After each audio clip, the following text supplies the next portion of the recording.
Olá, queridos irmãos e irmãs do Centro Espírita Nosso Lar. Que grande alegria estar com vocês para participarmos dessa nossa live, dessa nossa transmissão para o estudo do Evangelho. Vamos agora contar com a presença do grupo Mãos Amigas, para que eles possam com a gente participar. Olha, esse Instagram é interessante, ele mudou o layout aqui. Deixa eu ver como eu faço para convidar aqui. Ah, tá aqui, Grupo Mãos Amigas. Aguardando Mãos Amigas Espíritas. Para a gente conversar. Oi, Sueli, bom dia. Importado, então deixa eu subir.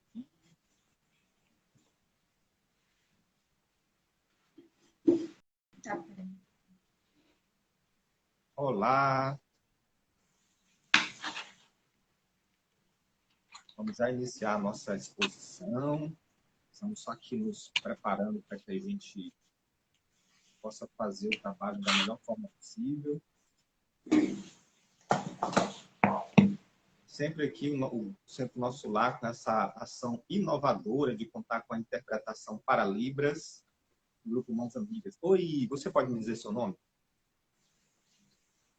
Meu nome? Ariane. Hã? Ariane. Ariane, bom dia, Ariane. Bom dia a todos que estão nos ouvindo através do Centro Espírita Nosso Lar. Boa tarde e boa noite para quem for escutar em outros horários. Então, é uma alegria estarmos aqui reunidos para mais um momento de reflexão sobre as lições que o Evangelho nos traz, que o Evangelho nos propõe. Então, para a gente iniciar, convido a todos para uma prece. Senhor de bondade, agradecemos as bênçãos do teu amor que nos permite mais um dia. As bênçãos de recebermos o auxílio dos espíritos amigos que nos orientam, que nos inspiram. Agradecer pela vida, pela oportunidade de aprendizado que nos é ofertada. Abençoa-nos em nossa jornada para que tenhamos forças de sermos cada vez melhores, mais justos, pacíficos e amorosos. Que tenhamos forças para servir, para ajudar a quem precisa de nós. E que também possamos, a cada dia, encontrar equilíbrio e paz em nossas vidas. Que assim seja.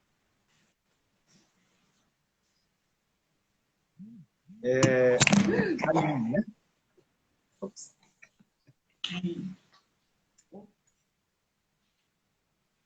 Pessoal, então é o seguinte, nós hoje iremos falar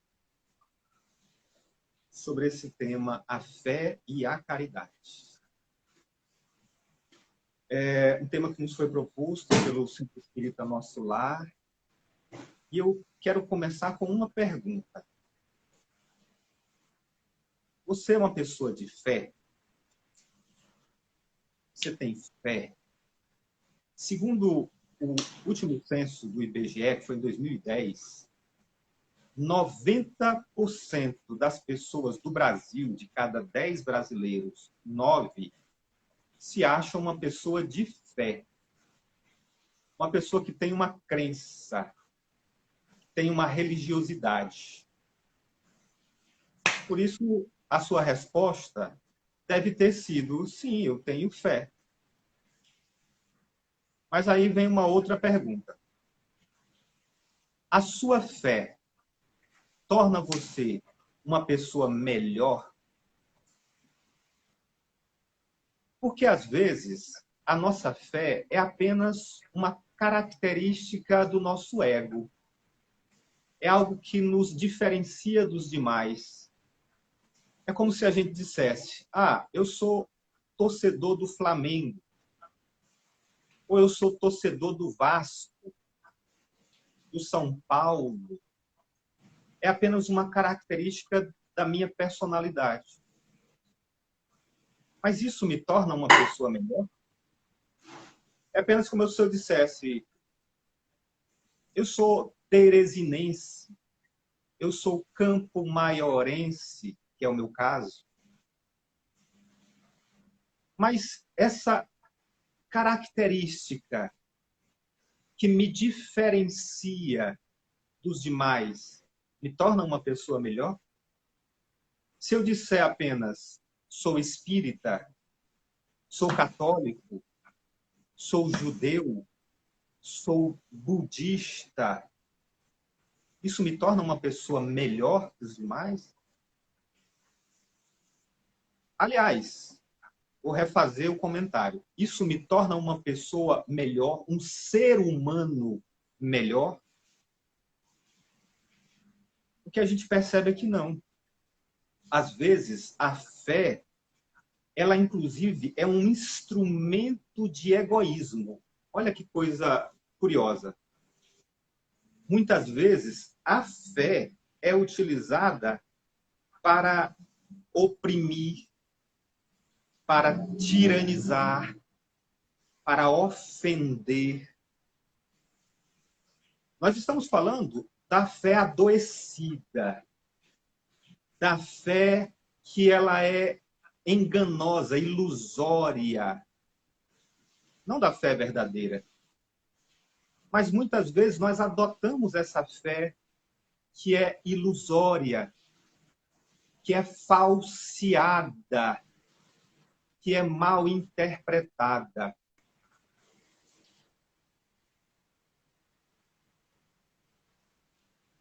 Porque a fé verdadeira, ela é a mãe da caridade. Ela aproxima, ela gera entendimento, ela permite a paz, a conciliação. Mas às vezes nós temos uma fé adoecida.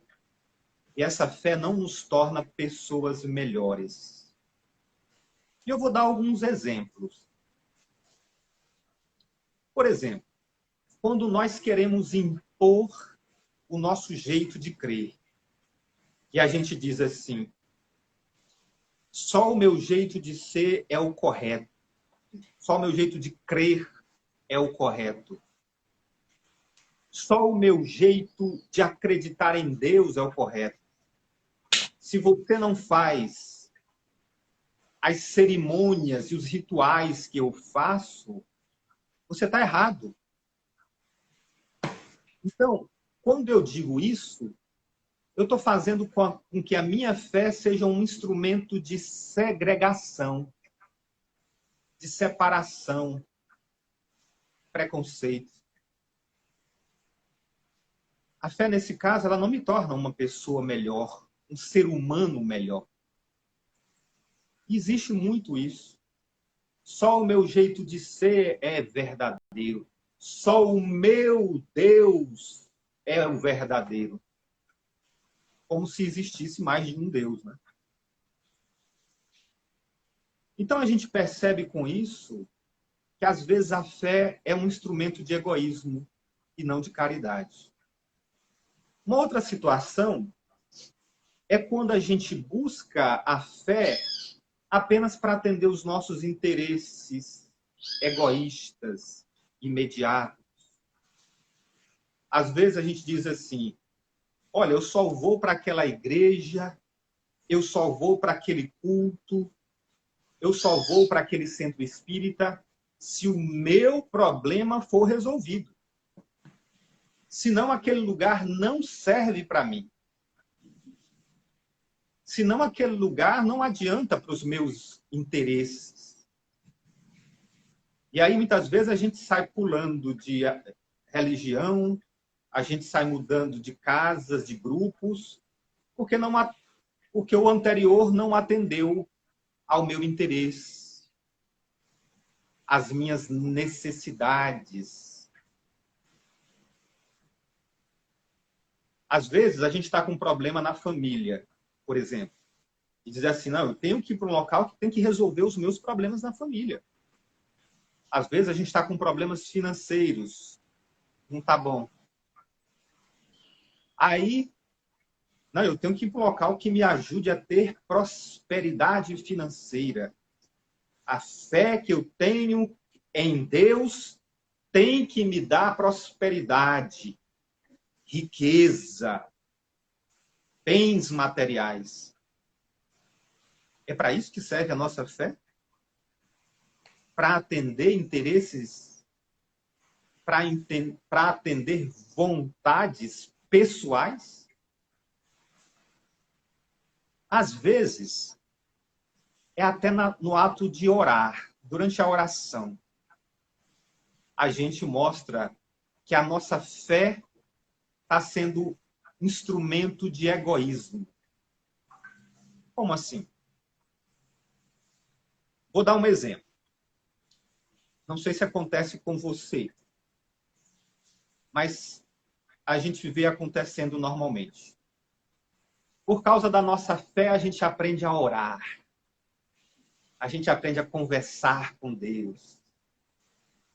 E qual é o conteúdo da nossa conversa? Às vezes, a gente acorda de manhã, ou a gente vai dormir à noite e faz uma oração. E a nossa oração é mais ou menos assim. Senhor, quero te pedir uma boa noite para mim.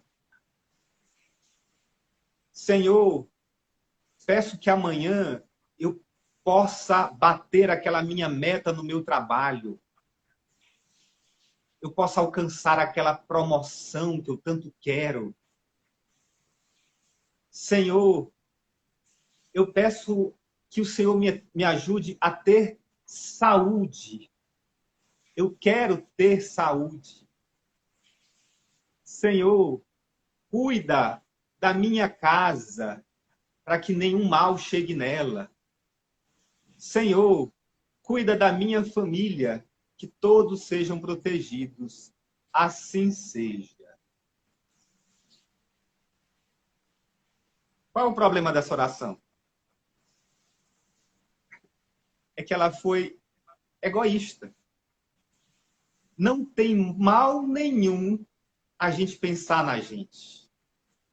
Não tem mal nenhum nós buscarmos o nosso interesse. O problema é quando a gente só pensa no nosso interesse. O problema é quando a gente pensa exclusivamente em nós. Isso que é o egoísmo. Isso é o que gera separação. Isso é o que gera desentendimento. Isso é o que gera conflitos. Quando nós pensamos exclusivamente em nós.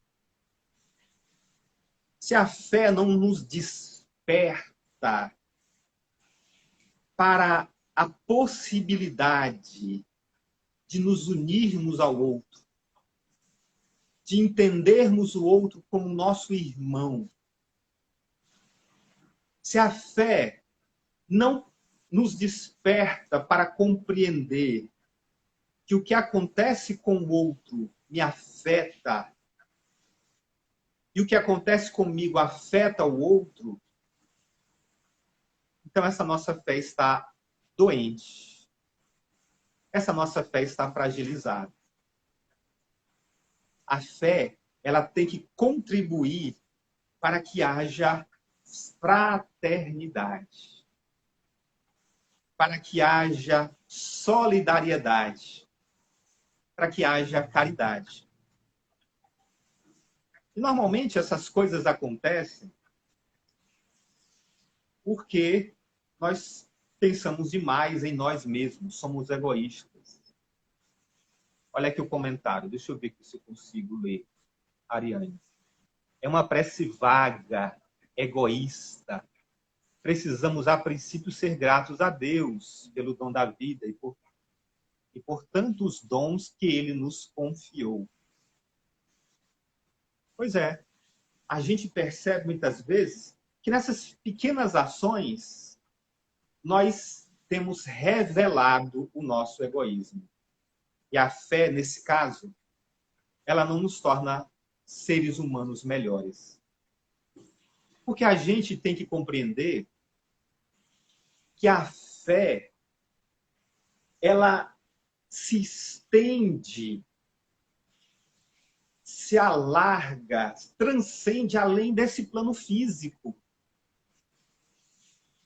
A nossa vida não é apenas esse plano físico. A fé deve fazer com que a gente compreenda que nós não somos o centro do mundo, mas que nós somos parte de uma cadeia, de uma corrente. Os orientais, a tradição budista tibetana, do Tibete, ela diz que tudo que há no universo é como se fossem pérolas ligadas por um fio. Todos somos interligados. A fé saudável nos faz compreender essa ligação extrafísica, extracorpórea, que também pode se refletir no plano físico, no plano material, claro. Mas ela transcende, ela ultrapassa os limites da matéria. E aí tem uma passagem no Evangelho de Mateus que eu quero refletir sobre ela. Mateus capítulo 8, versículo 8. Diz assim: Senhor, não sou digno de que entres sob o meu teto, mas somente se expresse por palavras, e o meu servo será curado. Pois eu também tenho autoridade e tenho soldados sob o meu comando. E eu digo aos meus soldados, vai, e ele vai. E a outro eu digo, vem, e ele vem. E eu digo ao meu servo, faça isso, e ele faz. Essa passagem, a gente precisa interpretar o contexto. Era uma autoridade romana, um centurião. Ele era um oficial militar. E ele estava com um servo, um empregado doente. Ele pediu para que Jesus fosse curá-lo. Quando Jesus chegou na casa desse oficial militar romano, ele disse assim, Senhor, eu não mereço que o Senhor entre na minha casa. Ele se achava pecador. Ele se achava uma pessoa que não tinha uma conduta adequada. E aí ele disse para Jesus, mas eu sei que basta o Senhor falar para o meu servo ficar curado, que ele alcançará a cura. Porque eu tenho autoridade sobre os meus soldados, e eu digo, faça isso, faça aquilo, e eles fazem. Do mesmo jeito, Senhor, o Senhor tem autoridade e pode só falar para o meu servo ficar curado, sem entrar na minha casa, sem precisar da presença física do meu servo. E ele irá se curar. Aí Jesus falou que essa foi uma das maiores demonstrações de fé que ele achou em Israel. Isso ele estava dando uma lição naquele povo.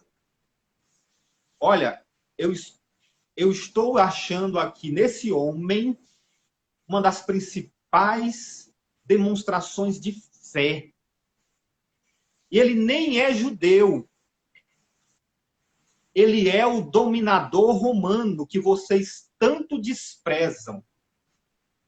Mas ele entendeu o mecanismo, a forma como funciona a fé. Ele entendeu como funciona a fé. Algo além da matéria. Existe algo que nos liga. Existe algo que nos aproxima. A lei de Deus nos torna a todos irmãos. A lei de Deus nos torna a todos responsáveis uns pelos outros. Isso não é uma autoridade do mundo que vai dizer. Isso não é uma recompensa material que vai demonstrar. Essa ligação, ela se estende até depois da morte do corpo físico. Todos estamos conectados. Todos estamos interligados. Então, a fé do discípulo de Jesus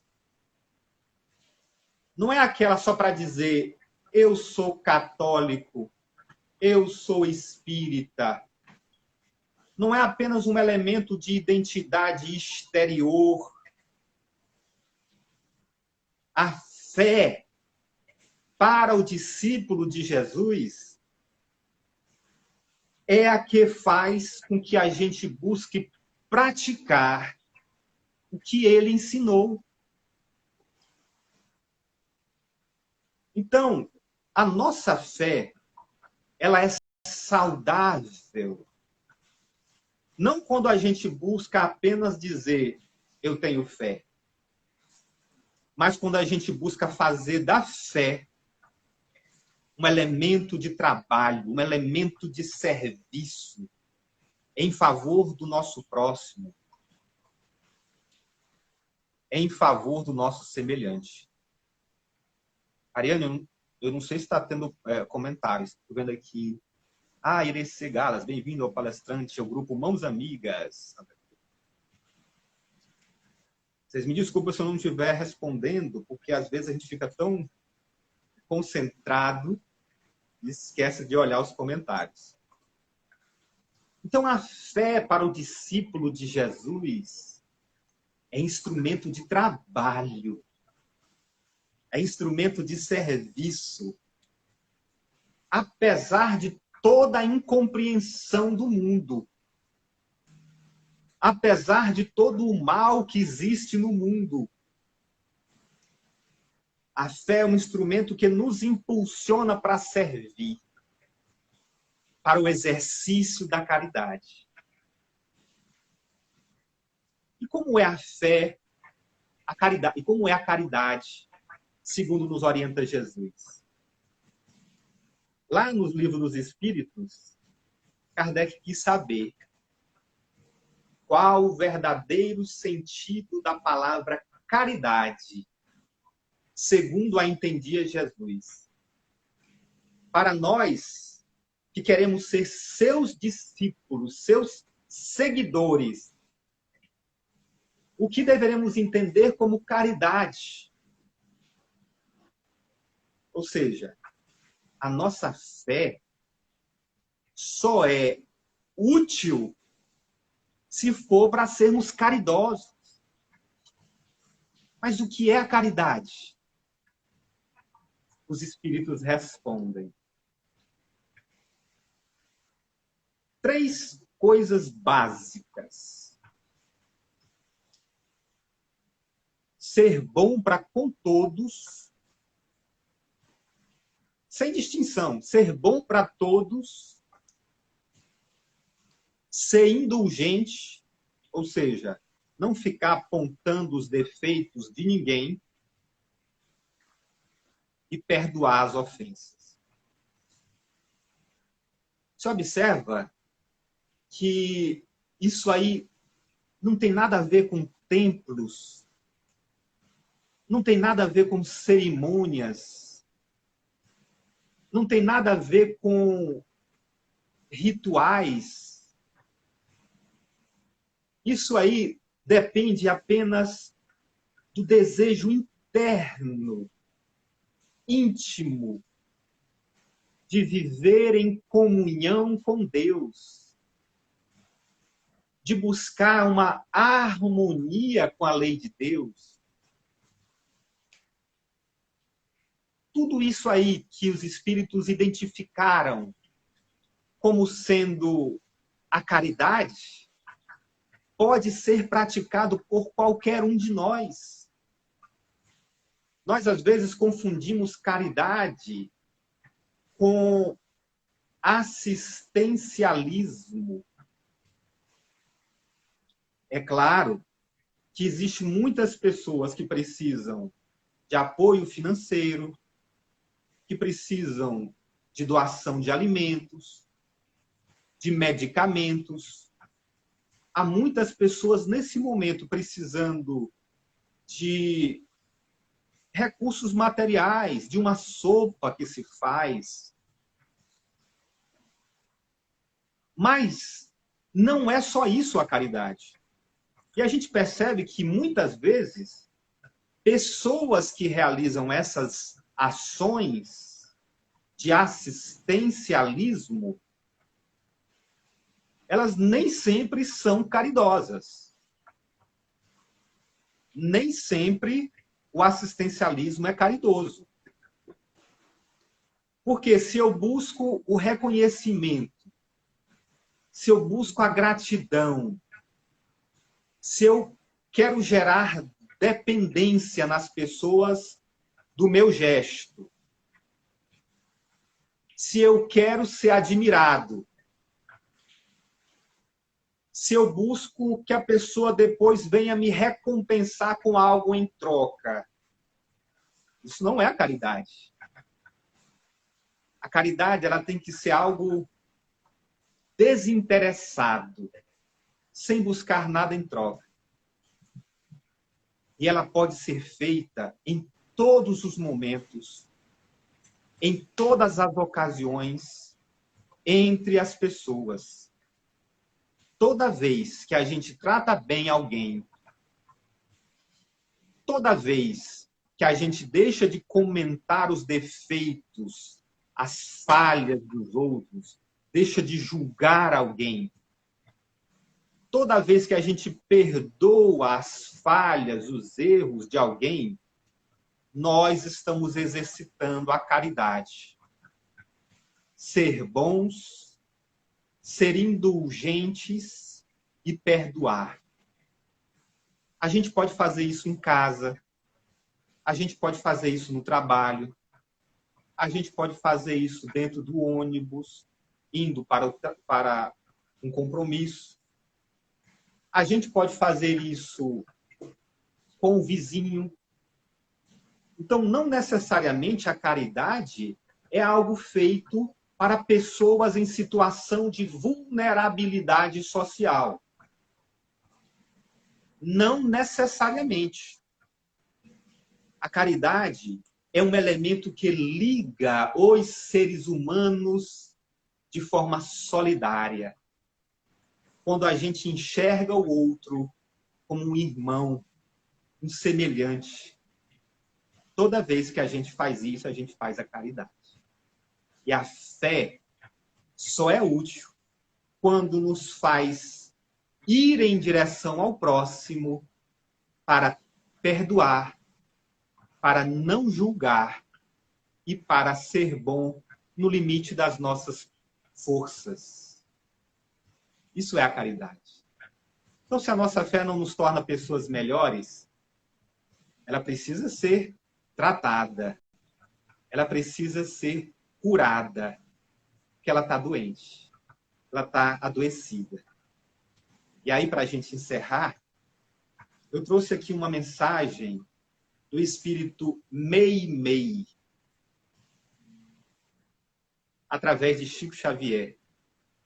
O nome da mensagem é Confia Sempre.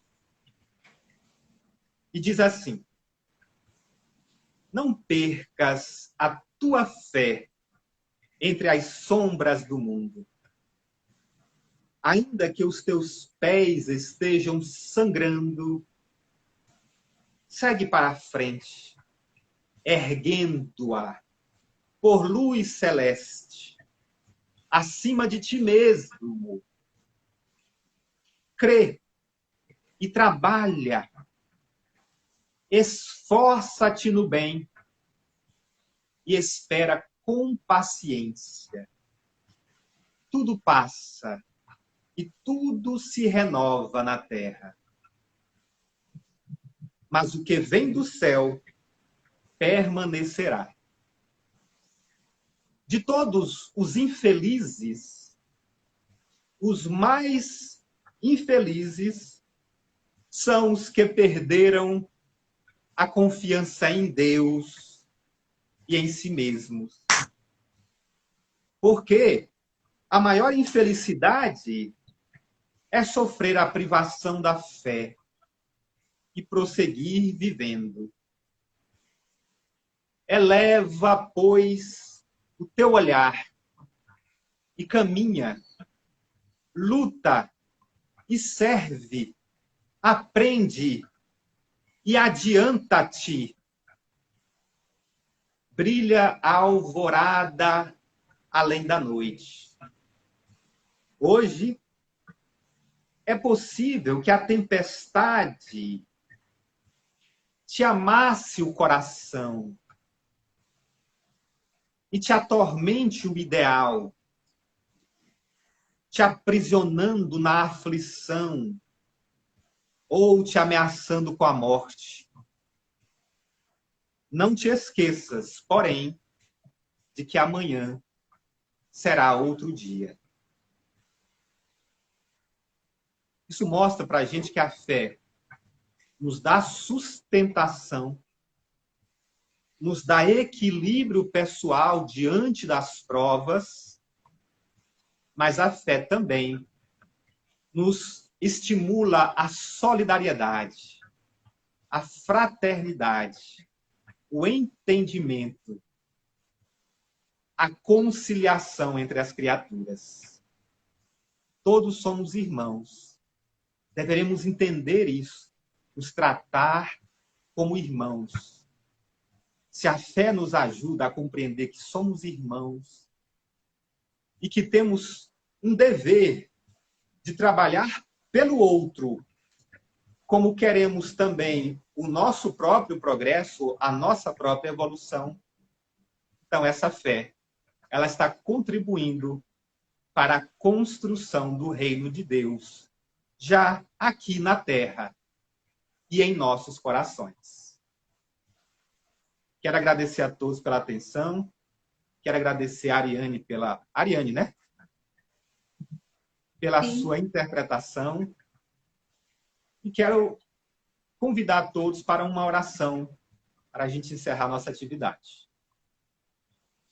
Agradecemos, Senhor, as bênçãos do teu amor, pela oportunidade de aprendizado que o Senhor nos possibilita.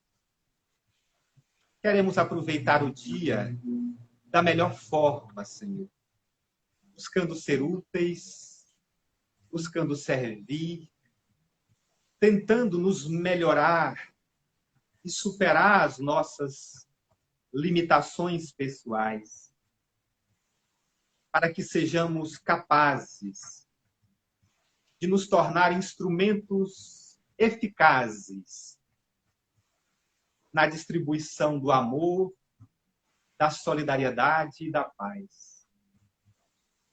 Cuida e proteja cada um de nós em nossa caminhada. Em especial, rogamos pelos irmãos que sofrem ainda com a Covid, tantos doentes, tantas famílias preocupadas, os profissionais que cuidam das pessoas adoentadas. Também rogamos pelas autoridades, para que possam cumprir bem o seu papel. Rogamos pelos irmãos que desencarnaram, que possam receber o acolhimento e o amparo na dimensão espiritual. E que cada um de nós sejamos capazes de fazer a nossa parte com responsabilidade, pelo bem de nós mesmos e pelo bem de todos nós. Obrigado, que assim seja. Deixa eu ver se tem algum comentário aqui, Ariane, para a gente ler, né, para a gente não ficar assim, deixando o pessoal no vácuo. O pessoal aqui está gostando, né? Agradecendo. Obrigado a todos pelo carinho e pela atenção. Obrigado, Ariane. Obrigado, grupo Mãos Amigas. Obrigado ao Centro Espírita Nosso Lar. Que Jesus nos abençoe e nos proteja. Tchau, tchau.